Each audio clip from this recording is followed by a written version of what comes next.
नमस्कार किसान भाइयों, स्वागत है आपका देसी किसान एग्रो फार्म चैनल पर। किसान भाइयों, उम्मीद करता हूं कि आप स्वस्थ होंगे।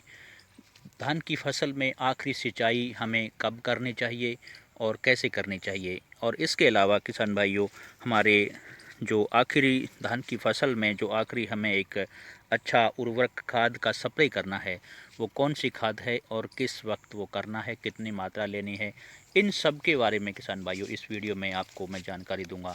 तो आप कृपा करके चैनल को, जो किसान भाई पहली बार चैनल पर आए हैं, सब्सक्राइब करें, लाइक और आगे किसान भाइयों तक शेयर भी करें। किसान भाइयों, धान की फसल अब लगभग पकवान की तरफ है, तो अब हमें चाहिए कि आखिरी जो सिंचाई करनी है, जहां किसान भाइयों धान की फसल में, जैसे मैं आपको दिखा पा रहा हूं इस वक्त, जहां बालियां पीली हो गई हैं किसान भाइयों, और वहां पर आखिरी जो पत्ता झंडा है आखिरी ऊपर का, जो बिल्कुल किसान भाइयों पीला हो गया है, तो वहां पर आप सिंचाई ना करें।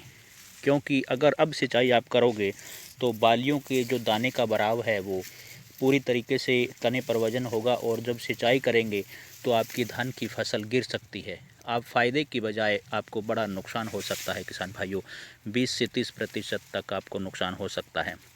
अगर किसान भाइयों आपकी फसल में किसी किसान भाई की अगर दुग्धावस्था है, धान की फसल अब तक बालियां निकली हैं, तो उन सब के लिए यही कहूँगा कि वो सिंचाई अवश्य करें। लेकिन सिंचाई कैसे करें किसान भाइयों, वो हल्की हल्की सिंचाई करें, और अपने धान के अंदर 2 से 3 इंच ज़्यादा पानी खड़ा ना होने दें, और ज़्यादा 1 से 2 दिन से ज़्यादा पानी खड़ा नहीं रहना चाहिए।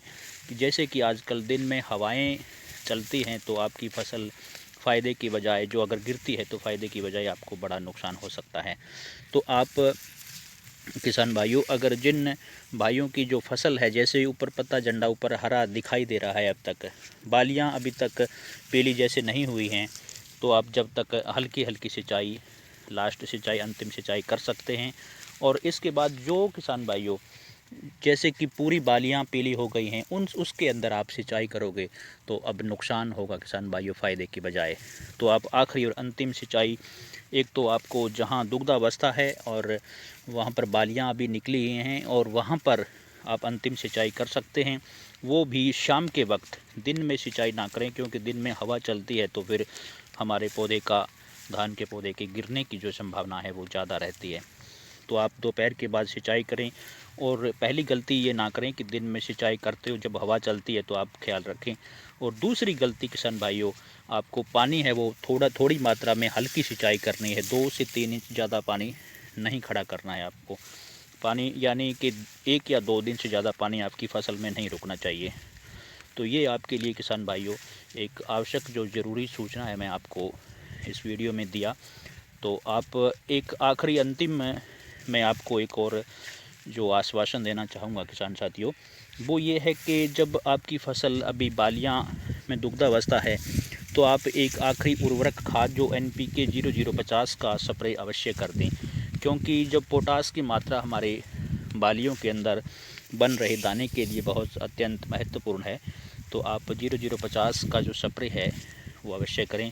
डोज और मात्रा की बात करूं इसकी, तो 1 किलो प्रति एकड़ के हिसाब से आप NPK 0050 ले सकते हैं, और इसको आप 150 से 170 लीटर पानी में मिला करके इसका फोलियर स्प्रे करना है। वो भी किसान भाइयों दोपहर के बाद 5 बजे के आसपास आप इसकी स्प्रे कर सकते हैं। तो पोटास के फ़ायदे किसान भाइयों मैं आपको बताऊं, तो पोटास हमारे पौधे के लिए अत्यंत महत्वपूर्ण है।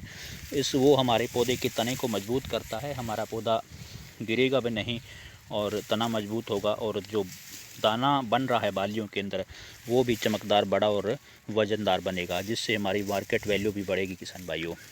तो आपसे यही उम्मीद करता हूं कि आप 1-2 गलतियां नहीं दोहराएंगे, और अपने धान की 100% पैदावार लेने के लिए किसान भाइयों अपने पूरी जानकारी के साथ आप अपने खेत में जो भी सिंचाई है या NPK 0050 है वो अप्लाई करेंगे। तो इस वीडियो में किसान भाइयों इतना ही। आप सभी से यही अनुरोध करूंगा कि आप चैनल को, देसी किसान एग्रो फार्म चैनल को अवश्य सब्सक्राइब कर लें, लाइक और आगे किसान भाइयों तक शेयर भी करें। धन्यवाद।